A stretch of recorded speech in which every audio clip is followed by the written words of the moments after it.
Love दिल से। भैया जी, एक ब्राउन ब्रेड, एक मुसीली का पैकेट, मैगी 4 पैक वाला और सोया चॉकलेट मिल्क देना। जी मालिक, अभी देते हैं। रामदीन, ये सामान निकाल दो। क्या आप यहाँ नए नए आए हो रहने? जी हाँ, कल ही आए हैं।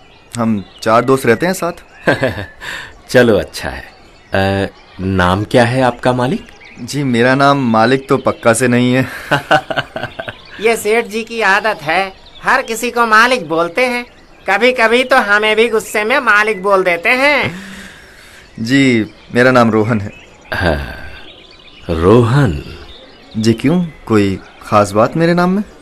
हाँ बेटा, 15 साल पहले आप ही की तरह एक लड़का जो इस मोहल्ले में नया नया रहने आया था, कुछ लेने पहली बार हमारी दुकान पर आया। जैसे ही वो अंदर आ रहा था, उसकी टक्कर मीरा नाम की एक लड़की से हुई और सारा सामान फर्श पर बिखर गया। मीरा? हाँ, मीरा जैसी सुलझी और समझदार लड़कियां कम ही मिलती हैं। उसके पापा आर्मी में ऑफिसर थे, पर जंग में शहीद हो गए थे। कुछ साल हुए जब वे लोग देहरादून से मुंबई आए थे मीरा की पढ़ाई के लिए। तो क्या मीरा चिल्लाई थी? अरे नहीं, मैंने कहा ना, वो बहुत समझदार लड़की थी। उसको पता था कि गलती उसकी थी, क्योंकि उसने थैली ठीक से नहीं पकड़ी थी। पर मजा तो तब आया जब गिरे हुए सामान को उठाते वक्त बिखरे तेल पर फिसलकर मीरा गिर पड़ी। क्या? हाँ, और घबराहट और दर्द से उसके आंसू निकल पड़े और यहाँ लड़के की हालत खराब हो गई।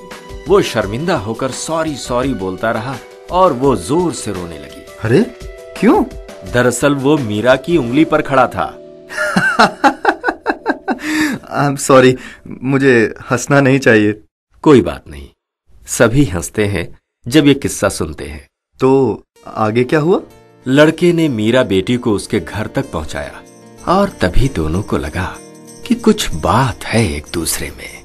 इतनी जल्दी प्यार हो गया? अरे नहीं नहीं, तभी मोबाइल तो था नहीं कि जान पहचान बढ़ा सकें, और प्यार वगैरह तो दूर की बात थी। बस ऐसा हुआ कि दोनों ने धीरे धीरे पता कर लिया था कि दूसरा किस वक्त मेरी दुकान पर आता है। अच्छा। हाँ, बस कभी डबल रोटी के बहाने, कभी दाल, कभी आटा, तो कभी धनिये के बहाने इस बनिए की दुकान पर दोनों मिलने लगे। दोनों ने तो एक जैसे सामान की थैली भी खरीद रखी थी।